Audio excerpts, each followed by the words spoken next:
والعاقبة للمتقين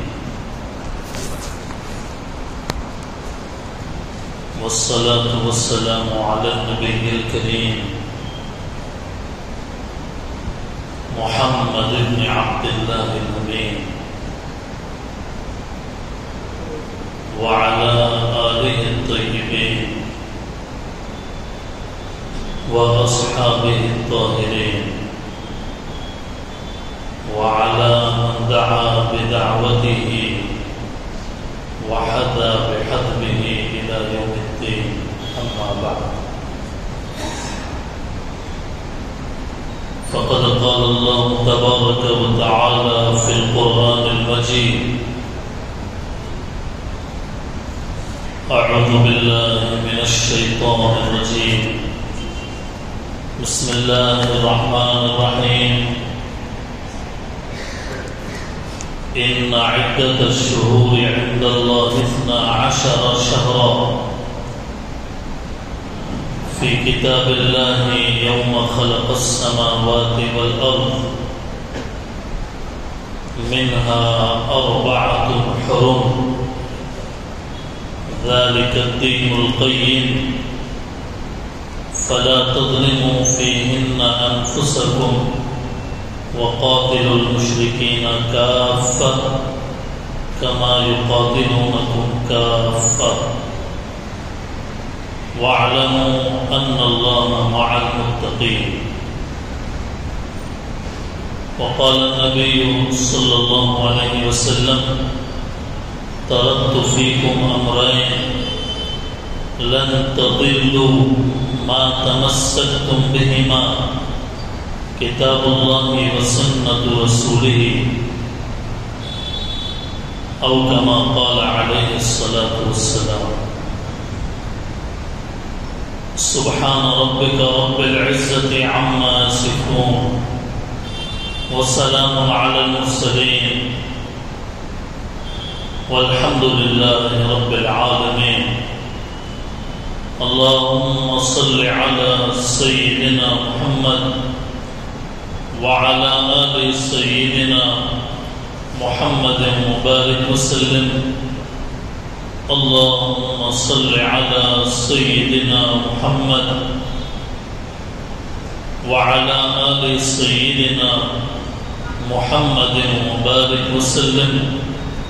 اللهم صل على سيدنا محمد وعلى آل سيدنا محمد وبارك وسلم.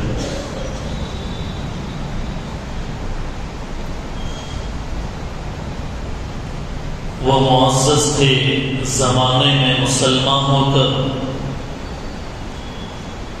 وہ معزز تھے زمانے میں مسلمان ہو کر، ہم خوار ہوئے تاریخ قرآن ہو کر.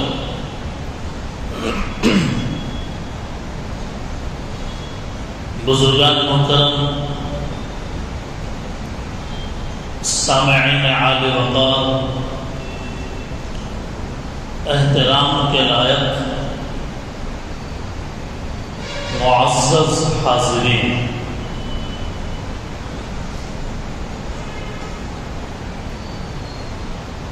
رجب کا مہینہ شروع ہو گیا ہے. رجب کے مہینے کی آج 2 تاریخ ہے.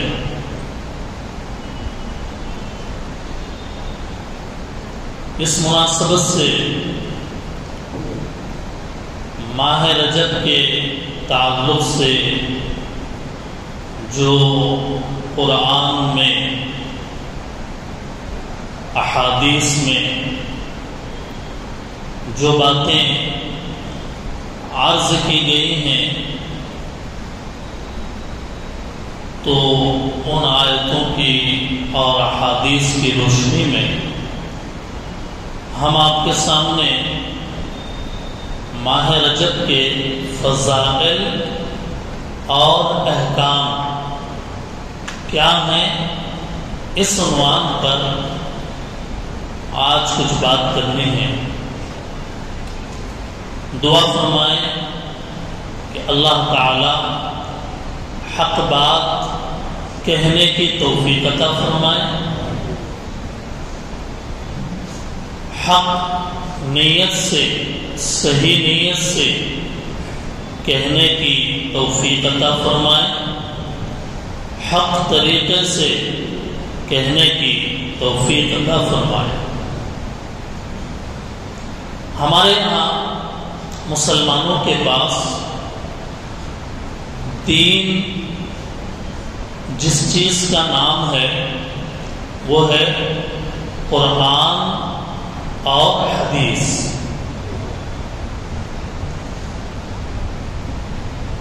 دین کسی بھی چیز کے بارے میں کہ وہ دین میں سے ہے یا دین میں سے نہیں ہے، یہ ڈیسائیڈ کرنے کے لیے ہم قرآن کریم کو پہلے نمبر پر کھول کر دیکھیں گے اور دوسرے نمبر پر اسی قرآن کی تشریح، اسی قرآن کی تفسیر جو احادیث کی شکل میں ہے، حدیث کی بڑی بڑی کتابوں میں ذکر کی گئی ہے۔ قرآن کریم کے بعد احادیث میں اگر کسی حدیث کی کتاب کا مقام ہے تو وہ بخاری شریف ہے۔ اصح الکتاب بعد کتاب اللہ، اصح الکتب بعد کتاب اللہ، کہ قرآن کے بعد سب سے زیادہ صحیح ترین کتاب بخاری شریف ہے۔ اس کے بعد مسلم شریف ہے، اس کے بعد دیگر صحاح ستہ کے اندر شامل ہونے والی کتابیں الجامع الترمذی، ابن ماجہ، سنن نسائی، بڑی بڑی ضخیم کتابیں ہیں۔ ضخیم یعنی موٹی موٹی کتابیں ہیں۔ اس کے اندر طہارت سے لے کر وراثت تک سب احکام اور اس کی فہرست بنی ہوئی ہے۔ اس کے اندر اسلام کی رہنمائی موجود ہے۔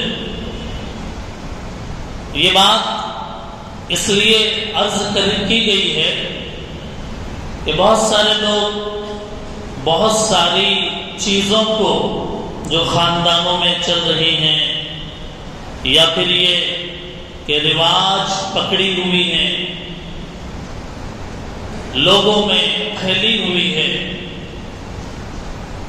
باپ دادا کے زمانے سے چلی آ رہی ہیں، دادا حضرت کرتے تھے تو پوتے حضرت بھی کر رہے ہیں، اور دین اس لیے بتاتے ہیں کہ ہمارے پرکھوں نے یہ کام کیا ہے، اس لیے ہم بھی وہی کام کریں گے۔ اس لیے یہ بات سمجھنے کی ہے کہ دین جس کو بتایا جائے گا وہ یا تو قرآن کریم میں ہو یا حدیث رسول میں ہو یا سیرت رسول، سیرت کی جو کتابیں ہیں اس کے اندر موجود ہو، یا پھر یہ کہ صحابہ کرام کی زندگی میں اس کا نمونہ موجود ہو، یا پھر یہ کہ ہمارے نبی صلی اللہ علیہ وسلم نے ارشاد فرمایا خیر القرون قرنی ثم الذین یلونہم ثم الذین یلونہم، بہترین خیر کا زمانہ میرا ہے، میں جب تک دنیا میں ہوں یہ بہترین دور ہے، پھر میرے بعد والوں کا دور یعنی صحابہ کا دور، پھر تابعین کا دور، تبع تابعین کا دور، یہ بہترین ہے، خیر سے بھرپور ہے۔ چنانچہ دین کے عنوان پہ ہم کوئی بھی کام کریں تو اس کا ہم ریفرنس دیکھیں گے اور اس کی عادت ڈالنی چاہیے، اس کی عادت ڈالنی چاہیے کہ چھوٹی سے چھوٹی بات دین کے نام پر اگر ہو تو آدمی کو ایجوکیٹڈ ہونا چاہیے، دین کے اعتبار سے بھی، صرف دنیا کے اعتبار سے کافی نہیں ہے۔ دنیا کے اعتبار سے ایجوکیٹڈ ہوں گے تو دنیا میں اچھا کمائیں گے، نوکری کریں گے، ملازمت کریں گے، بڑی تنخواہ نصیب ہوگی وغیرہ وغیرہ، تو دنیاوی فوائد ہیں۔ لیکن دین کے اعتبار سے جب ہم پڑھے لکھے ہوں گے تو ہمیں یہ پتہ چلے گا کہ دین کیا ہے اور دین کیا نہیں ہے، حلال کیا ہے اور حرام کیا ہے، جائز کیا ہے، ناجائز کیا ہے، نبی کا طریقہ کیا ہے اور کیا نبی کا طریقہ نہیں ہے۔ یہ ہمیں تب پتہ چلے گا، تب جبکہ ہمیں دین کے اعتبار سے بھی پڑھے لکھے ہوں۔ یہ ضروری ہے، یہ بات اس لیے عرض کی جا رہی ہے، یہ صرف رجب کے مہینے کے بارے میں نہیں ہے، میں یہ بات ہر موقع کے لیے آپ حضرات کے دست بستہ عرض کرتا ہوں آپ حضرات کے سامنے کہ کوئی بھی مسئلہ ہو اس کے بارے میں آپ پڑھیں یا پڑھو ہوئے سے معلوم کریں۔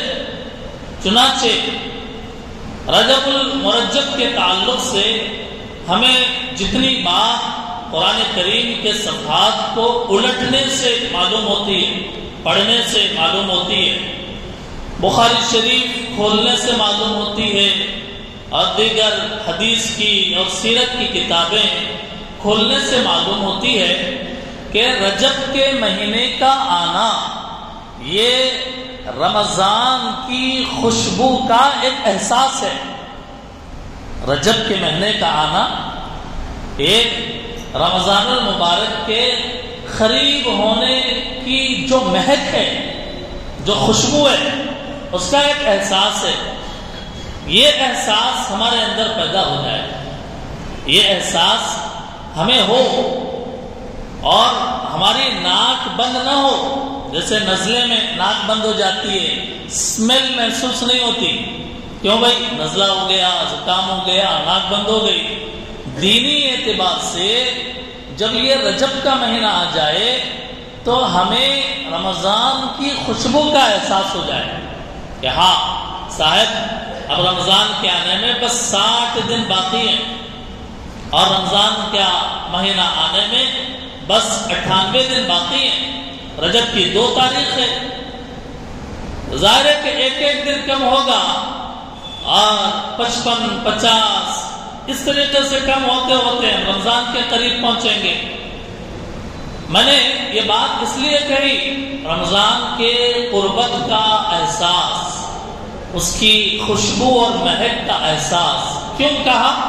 اس لیے کہا کہ ہمارے سرکار، ہمارے سردار، ہمارے نبی پیغمبر کہ جن کے قدموں میں پوری دنیا قربان، پوری دنیا کائنات جن کے قدموں میں نچھاور، اس محترم حبیب کائنات، رحمت انسانیت، رحمت دو عالم حضرت محمد مصطفیٰ صلی اللہ علیہ وسلم نے یہ بات ارشاد فرمائی۔ اور حضور سے بڑھ کر ایمان کس کا، حضور سے بڑھ کر احساس کس کا، ایمان کس کا ہو سکتا ہے؟ وہ تو تمام نبیوں کے سردار ہیں، تمام انسان مل کر ایک نبی کا مقابلہ نہیں کر سکتے، تمام نبیوں کے جو سردار ہیں، ظاہر ہے کہ آپ کا مقام کتنا اعلیٰ ہوگا، آپ کا مقام کتنا عرفہ ہوگا۔ اور آپ علیہ الصلوۃ والسلام نے جب رجب کا مہینہ شروع ہوا تو اللہ تعالی سے ایک بہترین دعا مانگی. رجب کا مہینہ جب شروع ہوا اللہ کے نبی نے ایک بہترین دعا مانگی. کیا دعا مانگی؟ اللہ کے نبی علیہ السلام نے رجب کے مہینے کے بارے میں یوں دعا کی کہ اللہم بارک لنا فی رجب و شعبان وبلغنا رمضان. یہ بہترین دعا اور یہ رمضان کے ویلکم کرنے کا بہترین طریقہ دعا. رمضان کے اہلاً و سہلاً مرحبا کہنے کا ایک بہترین طریقہ ہمارے نبی نے ہمیں بتایا. رمضان کو ہم خوش آمدید کہیں, ہم ویلکم کریں, اس کا ایک بہترین نمونہ, ایک بہترین طریقہ, ایک بہترین راستہ ہمارے نبی صلی اللہ علیہ وسلم نے اپنی امت کے لوگوں کو سمجھایا کہ جب رجب کا مہینہ آ جائے تو اب تم رمضان کی تیاری کرنا شروع کر دو. چنانچہ اللہ کے نبی نے یہ دعا مانگا جس میں فرمایا کہ اے اللہ ہمارے لیے رجب کے مہینے میں برکت عطا فرمائیے. یہ دعا مانگی اللہ کے نبی علیہ السلام نے. اللہ کے نبی جو سراپا برکت ہیں, ایسے نبی خود اللہ سے یہ مانگ رہے ہیں, دعا کر رہے ہیں, تو آپ اندازہ لگائیے کہ جو سراپا برکت ہے, جو سراپا رحمت ہے, جو سراپا عشق الہی کا عنوان ہے, اللہ کی محبت, اللہ تعالی کا لگاؤ ہمارے نبی علیہ السلام کی ذات میں. اور دعا ایسی کر رہے ہیں, کہہ رہے ہیں کہ پورا جو رجب کا مہینہ ہے اللہ اس میں برکت دیجئے, اور شعبان کا مہینہ پورا اے اللہ برکت دیجئے. اور آگے دعا کیا ہمیں رمضان تک پہنچائیے, رمضان تک پہنچائیے. کیا مطلب یہ ہے کہ انسان کی زندگی کا کوئی بھروسہ نہیں, کب یہ دیا بجھ جائے, کب یہ چراغ گل ہو جائے, کب کوئی تھپیڑا طوفان کی ہوا کا کوئی ایسی وبا یا بلا یا حادثہ پیش آئے, انسان کی زندگی یا تو ڈیڈ یا پھر کہ آدمی اس کے اندر بیمار ہو گیا, اور رمضان بھی آیا, رمضان میں عبادت نہ کر سکا, تو اللہ کے نبی نے دعا مانگی کہ رجب کے مہینے میں اللہ برکت دیجیے.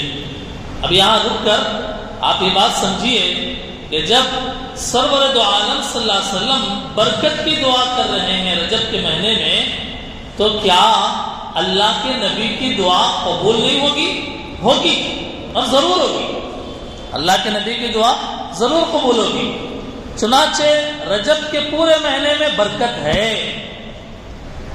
رجب کے پورے مہینے میں برکت ہے, شعبان کے پورے مہینے میں برکت ہے. تو یہ برکتوں والا مہینہ ہے رجب کا مہینہ, یہ برکتوں والا مہینہ ہے. اللہ سے دعا کرنا کہ اے اللہ آپ نے اپنے حبیب کی زبان سے کہلوایا, یہ دعا کی تلقین کی ہے, تو اے اللہ ہمارے لیے بھی ہماری جان میں, ہمارے مال میں, ہماری اولاد میں, ہمارے آل اولاد میں, ہمارے دین میں, ہماری دنیا میں برکت عطا فرمائی. یہ دعا کرنا چاہیے. اور اے اللہ زندگی میں اتنی برکت دیجیے کہ ہم رمضان جیسی انمول اور رمضان جیسی قیمتی دولت کو ہم حاصل کر سکیں. یہ رجب کے مہینے کے آنے پر ہمارے نبی علیہ السلام کا عمل تھا, اس سے رجب کی فضیلت سمجھ میں آئی ہے. اچھا, ہم نے یہ بات کہی ہے کہ دین کی کوئی بھی بات جو سمجھی جائے گی قرآن سے, کوئی بھی بات جو سمجھی جائے گی حدیث سے, سنت رسول سے, سیرت مصطفیٰ سے, سیرت صحابہ سے, یہ بات سمجھی جائے گی. آئیے قرآن کریم میں رجب کے مہینے کا ذکر کہاں ہے تلاش کریں. تو آئیے یہ پارے 10 سورہ توبہ آیت نمبر 36. پارے 10 سورہ توبہ آیت نمبر 36 میں اللہ رب العزت والجلال ارشاد فرماتے ہیں. کیا ارشاد فرماتے ہیں؟ اعوذ باللہ من الشیطان الرجیم بسم اللہ الرحمن الرحیم ان عدت الشہور عند اللہ 12 شہرا فی کتاب اللہ یوم خلق السماوات والارض منها 4 حرم ذلك الدین القیم الى آخر الآیہ. اس آیت میں اللہ تعالی یہ ارشاد فرماتے ہیں بے شک اللہ کے نزدیک مہینوں کی گنتی 12 ہے. 12 مہینے یہ اللہ کے یہاں مہینوں کی گنتی ہے. 12 شہرا یہ اللہ نے اس کتاب میں لکھ رکھی ہے، لوح محفوظ میں تقدیر کائنات میں لکھ دیا کہ یہ جو پورا آسمان و زمین اور اس کے دن اور رات کا جو نظام ہم نے بنایا، اس نظام میں 12 مہینے ہوں گے اس کائنات کے. یہ اللہ نے جو کائنات کو بنانے والے ہیں لکھ دیا. کب لکھا؟ فرمایا کہ جس دن اللہ نے آسمانوں کو پیدا کیا، جس دن اللہ نے زمین کو پیدا کیا، اسی دن یہ بات لکھ دی کہ سال کے یہ 12 مہینے ہونے والے ہیں. اب آپ سوچئے کہ یہ جو قرآن کریم کے اندر 12 مہینوں کا ورڈ آیا ہے، اس سے کون سے 12 مہینے مراد ہیں؟ دنیا کے اندر ایک تو سورج سے چلنے والی ایک تاریخ ہے، اس کو شمسی تاریخ کہا جاتا ہے. جنوری، فروری، یہ جو مہینے ہیں یہ 12 مہینے شمسی ہیں. یہ ایک اور دوسرے چاند کے ذریعے سے چلنے والے 12 مہینے ہیں کہ چاند دیکھ کر یہ کہا کہ بھئی یہ مہینہ شروع ہو گیا. چاند دیکھ کر یہ کہا کہ اب عید کا دن کل ہے. چاند دیکھ کر یہ کہا کہ ذی الحج کا مہینہ شروع ہو گیا. چاند دیکھ کر کہا کہ محرم کا مہینہ شروع ہو گیا، ربیع الاول کا مہینہ شروع ہوا. تو یہ قمری، ایک ہے شمسی، ایک ہے قمری، اور ایک ہے ستاروں کے ذریعے سے بھی 12 مہینے ہیں. لیکن اس کا زیادہ رواج نہیں ہے، اس کا زیادہ چلن نہیں ہے، لوگوں میں عام نہیں ہے. لوگوں میں یہ 2 تاریخیں زیادہ عام ہیں، شمسی، قمری. شمسی کو انگریزی بھی کہتے ہیں، انگریزی تاریخ، اور چاند کی تاریخ یا اسلامی تاریخ. یہ بھی ایک مرحلہ ہے جو بیان کرنے کا ہے کہ آج کل دنیا کے اندر جو مسلمان ہیں وہ چاند کی تاریخ یاد نہیں رکھتے. آج کیا تاریخ ہے تو کھٹ سے بتائیں گے کہ آج 3 جنوری ہے. ابے رجب کی کیا تاریخ ہے تو کہتے ہیں کہ نہیں معلوم رجب کی کیا تاریخ، کون سا مہینہ چل رہا ہے. جب تک بتایا نہیں جائے گا نا پتہ بھی نہیں چلے گا کہ اسلام کا مہینہ کب آیا اور کب چلا گیا. اسلام کا مہینہ کب آیا اور کب ختم ہوا نہیں معلوم لوگوں کو. تو یہ بڑے افسوس کی بات ہے کہ اللہ تعالیٰ قرآن میں اعلان کر رہے ہیں 12 مہینے ہیں. مفسرین کہتے ہیں کہ اس سے اسلامی مہینے مراد ہے. اسلامی مہینے مراد ہے. اسلامی مہینے محرم سے شروع ہوتے ہیں اور ذی الحجہ پہ ختم ہو جاتے ہیں. یہ مہینے مراد ہیں. لیکن عام مسلمان کو نہیں معلوم. حالانکہ الٹے انگریزی اعتبار سے، شمسی اعتبار سے مہینوں کا اتنا اعتبار کرتا ہے مسلمان بھی کہ حد سے زیادہ اس کے اوپر اعتبار. یہی وجہ ہے کہ آج جب 31 دسمبر کی رات ہوتی ہے اور جب سال بدلنے والا ہوتا ہے تو اس وقت میں جو شور و شغب، جو ہنگامہ، جو پٹاخے اور جو کیک اور جو نیو ایئر سیلیبریٹ کرنے کا جو مرحلہ آتا ہے اس میں غیر تو غیر ایسا ہے، لیکن مسلمان بھی پیچھے نہیں، مسلمان نوجوان بھی پیچھے نہیں، مسلمان نوجوان بھی اس کے اندر برابر کا شریک ہے، برابر کا حصے دار بنتا ہے۔ حالانکہ یہ شمسی تاریخ ایک رائے کے اعتبار سے حضرت عیسیٰ علیہ السلام کی پیدائش کے اعتبار سے یہ سال ہے۔ 25 دسمبر کے بارے میں عیسائی یہ سمجھتے ہیں کہ حضرت عیسیٰ علیہ السلام پیدا ہوئے، اور وہ یہ کہتے ہیں کہ حضرت عیسیٰ علیہ السلام اللہ کے بیٹے ہیں، نعوذ باللہ، اللہ کے بیٹے ہیں، اور اللہ کے بیٹے اس دنیا کے اندر آئے۔ تو آپ اندازہ لگائیے کہ یہ باطل عقیدہ ہے، نیو ایئر سیلیبریٹ کے پیچھے یہ باطل عقیدہ ہے کہ 25 دسمبر اور اس کے آس پاس حضرت عیسیٰ علیہ السلام کی ولادت ہوئی، اسی وجہ سے ہم موسم بہار کی طرح اس میں ہر طرح کی خرافات کرتے ہیں۔ یہ ان لوگوں کا یہ ایک عقیدہ ہے جو یہ مانتے ہیں کہ حضرت عیسیٰ علیہ السلام نعوذ باللہ اللہ کے بیٹے ہیں۔ اگر کوئی مسلمان یہ سمجھتا ہو کہ اللہ کے بیٹے حضرت عیسیٰ علیہ السلام ہیں تو آپ بتائیے کہ کیا وہ مسلمان باقی رہے گا؟ ہرگز نہیں۔ کیوں؟ اللہ الصمد لم یلد ولم یولد، اللہ بے نیاز، اللہ نے کسی کو نہیں جنا اور نہ اللہ کسی سے جنے گئے ہیں، یعنی اللہ کی کوئی بیوی اور بچے نہیں ہیں۔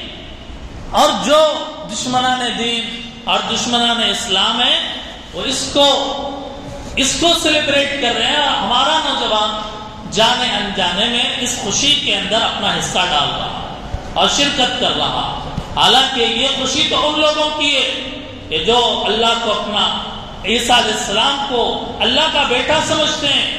مسلمان تو نہیں سمجھتا، لیکن خوشی بہرحال وہ بھی منا رہا ہے۔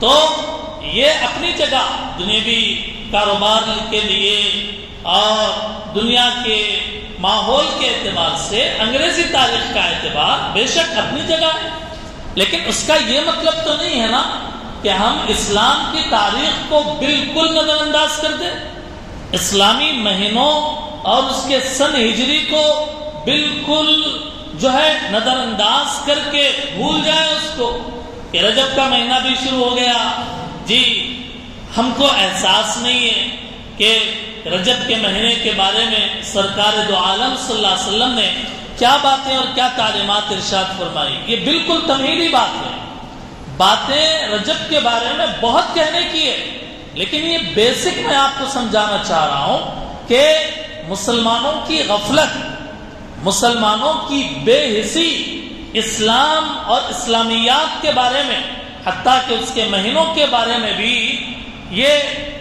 یہ صورتحال ہے کہ انہیں اپنے ہسٹری کا، اپنے جو کیلنڈر کا، اپنے تقویم کا گویا کہ کوئی احساس نہیں۔ اسی لیے دوستوں اور بزرگوں، بخاری شریف کے اندر بھی سال کے بارے میں یہ بات بتائی گئی کہ سال 12 مہینوں کا ہوتا ہے، ان میں 4 مہینے حرمت والے ہیں۔ ہم نے کہا کہ رجب کے مہینے کا ذکر قرآن میں کہاں آیا؟ قرآن میں ہے منہا اربعۃ حرم، ان 12 مہینوں میں سے 4 مہینے احترام والے ہیں، 4 مہینے احترام والے۔ احترام والے کا کیا معنی؟ احترام والے کا معنی یہ ہے کہ اللہ کے یہاں عزت والے مہینے، 4 مہینے اللہ کے یہاں بہت عزت والے۔ ایک مہینہ الگ ہے، 3 مہینے لگاتار ہے، ایک مہینہ الگ ہے اور 3 مہینے لگاتار ہے۔ ایک مہینہ رجب کا ہے، احترام والا مہینہ، اور 3 مہینے جو لگاتار ہیں وہ ذو الحجہ، محرم، بلکہ ذو قعدہ، ذو الحجہ اور محرم، یہ 4 مہینے ہو گئے۔ ایک مہینہ تو رجب کا اور رجب کے مہینے کے بعد کون سے مہینے آتے ہیں؟ شعبان، رمضان، شوال، یہ 3 مہینے گیا۔ اس کے بعد جو 3 مہینے آئیں گے، ذوالقعدہ، ذوالحج اور محرم، یہ 4 مہینے قرآن میں ذکر کیے گئے۔ قرآن میں اربعۃ الحرم کہا گیا۔ اربعۃ عربی میں 4 کے عدد کے لیے بولا جاتا ہے، 4 کا جو عدد ہے اس کے بارے میں بولا جاتا ہے۔ تو 4 احترام والے مہینے ہیں جس کا ذکر قرآن کریم کے اندر کیا گیا۔ بخاری شریف کے اندر یہ بات ہے کہ ان میں ایک رجب کا مہینہ، ایک ذوالقعدہ، ایک ذوالحجہ، ایک محرم، یہ 4 احترام والے مہینے ہو گئے۔ فضیلت آپ کے سامنے آئی۔ اب آئیے کہ رجب کے مہینے کے احکام کیا ہے۔